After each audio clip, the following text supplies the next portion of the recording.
எங்கள் அத்தை நேற்று நான் ஊர்லேருந்து வரும்போது நிறைய முருங்கைக்காய் கொடுத்து விட்டுருந்தாங்க.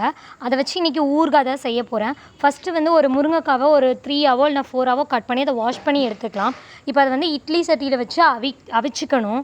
அவிச்சிட்டு அதோட அந்த பல்ப் மட்டும் தனியாக ரிமூவ் பண்ணி எடுத்து வச்சுக்கணும். இதில் கடுகு, வெந்தயம், தனியா, 1 டீஸ்பூன் சோம்பு, 1 டீஸ்பூன் ஜீரகம் எல்லாத்தையும் போட்டு நல்லா வறுத்து பொடி பண்ணி வச்சுருக்கேன். அதை வந்து நம்ம அந்த ட்ரம் ஸ்டிக்கோட பல்ப்பில் சேர்த்துக்கலாம். இது கூடவே ஒரு லெமனோட ஜூஸும் சேர்த்துக்கணும்.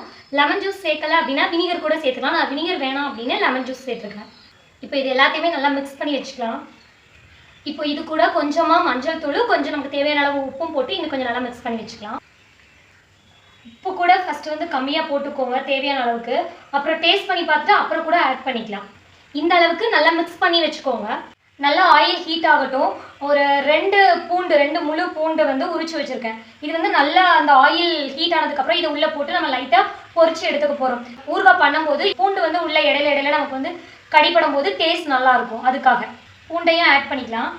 இந்த பூண்டு போடுற டைம்லேயே வந்து நீங்கள் குண்டு மிளகாய் போட்டு காரம் வந்து வேணாம் அப்படிங்கிறதுக்காக நான் அதை ஸ்கிப் பண்ணிட்டேன். ஸோ உங்களுக்கு வேணுங்கிற பட்சத்தில் நீங்கள் அதை யூஸ் பண்ணிக்கோங்க. 3 கொத்து கருவேப்பிலை போட்டுக்கிறேன். ஒரு ஆரஞ்சு பழ சைஸ் அளவுக்கு புளி நல்லா கெட்டியாக செஞ்சு வச்சுருக்கேன்.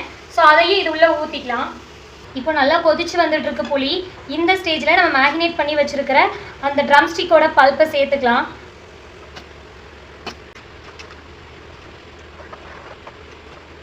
ஊறுகாய் நல்லாவே ரெடி ஆயிருச்சு. எப்படி இருக்குன்னு டேஸ்ட் பண்ணி சொல்கிறேன்.